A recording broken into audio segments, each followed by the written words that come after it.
522 BC, Zhao Pass, on the border of the state of Chu. A lone man, a fugitive, hides in the shadows, sleepless through the night. Each gust of wind that stirs the grass sounds like approaching footsteps, his hand tightening around the hilt of his sword. At the bark of a dog, he springs from his mat, crouching by the window, eyes scanning for assassins. For days he has fled, driven to the edge of exhaustion, yet his gaze still burns with vengeance. Lifting his eyes to the heaven, he whispers, "O heaven, do not forsake me. Let me live long enough to claim my revenge." At last, dawn breaks. He rises and looks into the mirror. And though a chilling sight, in a single torturous night, his black hair has turned to white.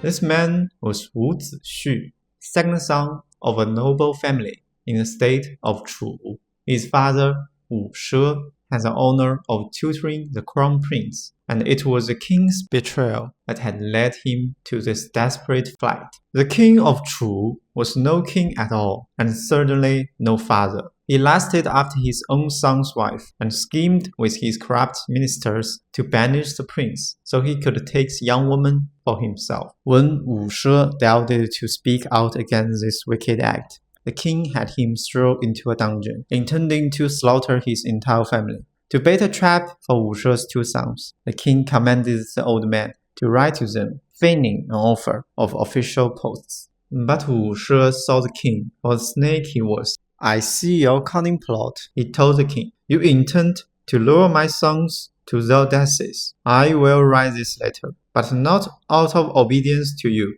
I do this for the love of my country. If I die, my sons will seek vengeance. I do not want to see Chu fall into ruin and its people suffer." He continued, "I know them both. My eldest son is loyal and obedient.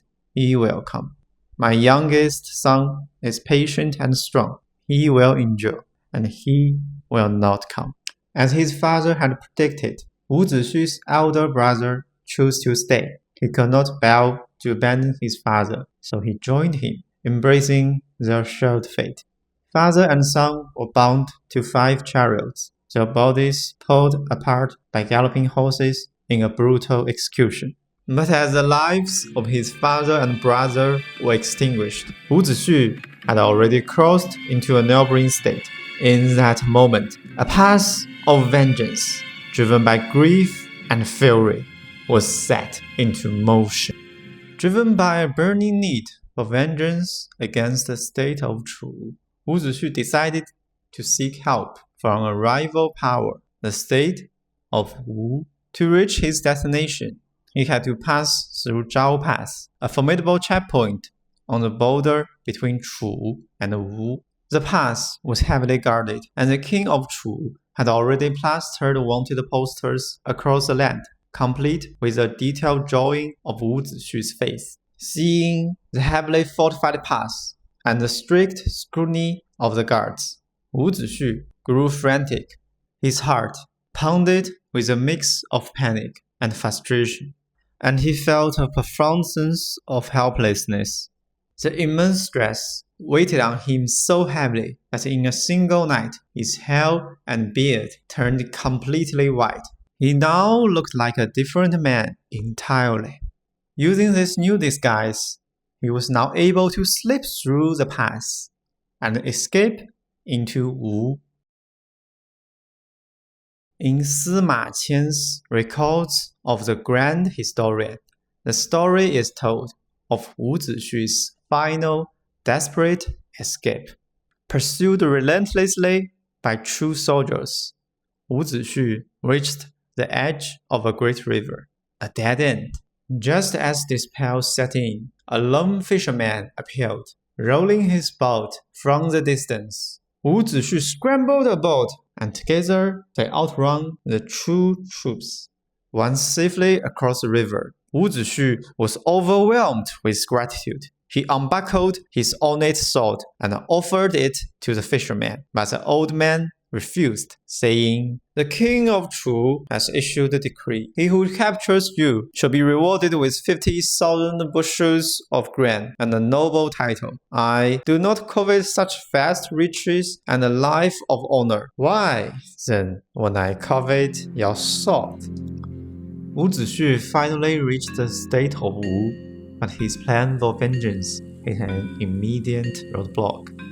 Though Wu and Chu were sworn enemies, the ambitious Prince Guang stepped forward to block Wu Zixu, arguing that he was driven only by personal revenge, not by the benefit of Wu. This is a battle of wits. Prince Guang saw Wu Zixu's burning desire for vengeance, but Wu Zixu, in turn, saw Guang's own ambition. He didn't want the current king to get all the credit for a victory over Chu. Wu Zixu's father had once said his son was patient, and he proven him right. Instead of fighting, Wu Zixu settled in and waited. He was betting on Prince Guang to become the next king, knowing that a new ruler would need a great victory to secure his power. 5 years later, his patience paid off. The assassin he had introduced to Prince Guang killed the king.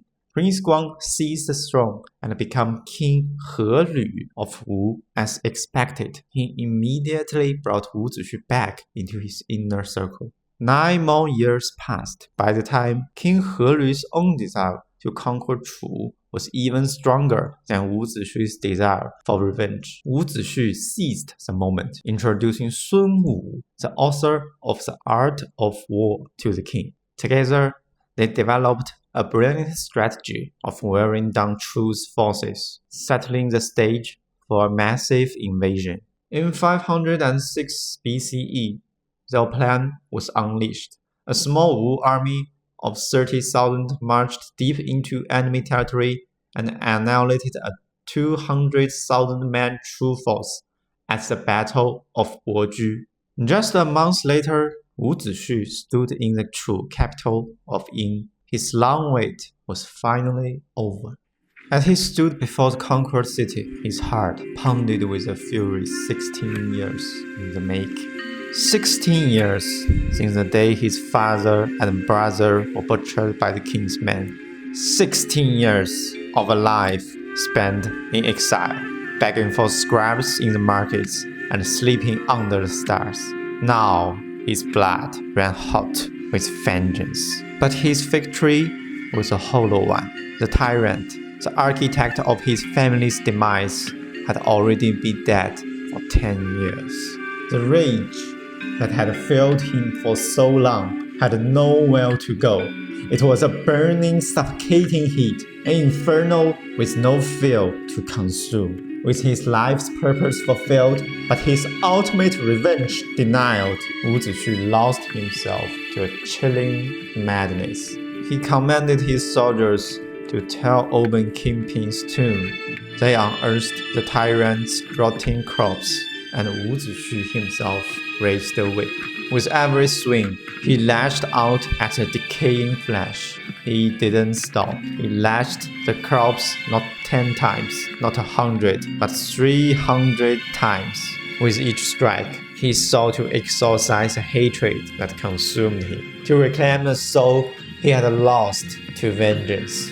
But the only sound was the hollow crack of the whip against the bone, and the screams of a man's heart breaking from a pain that would never truly be avenged.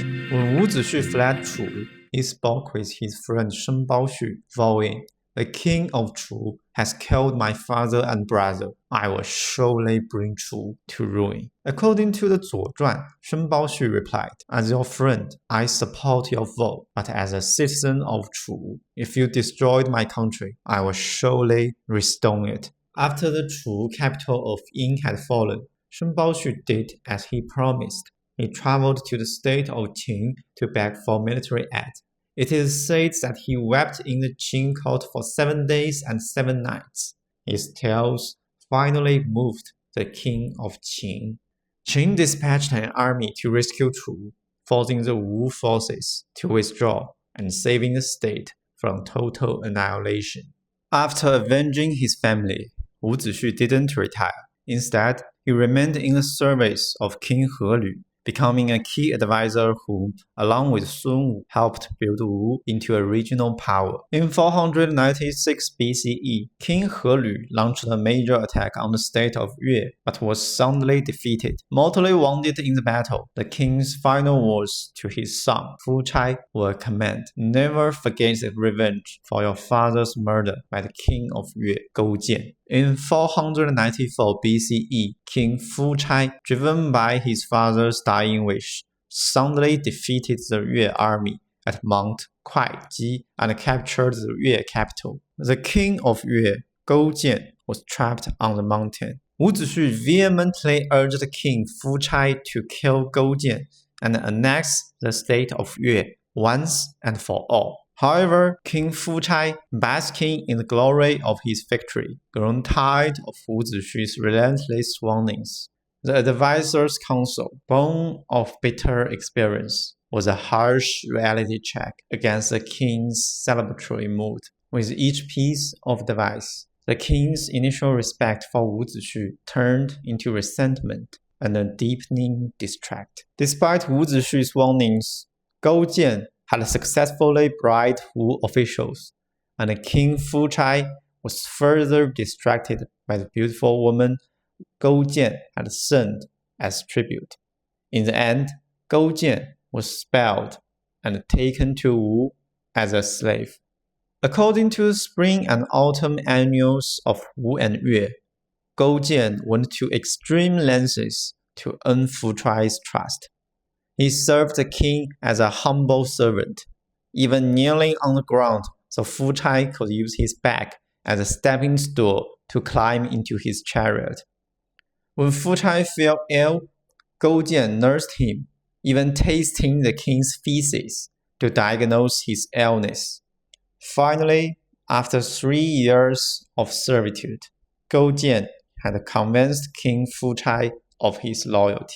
He was released and allowed to return to Yue.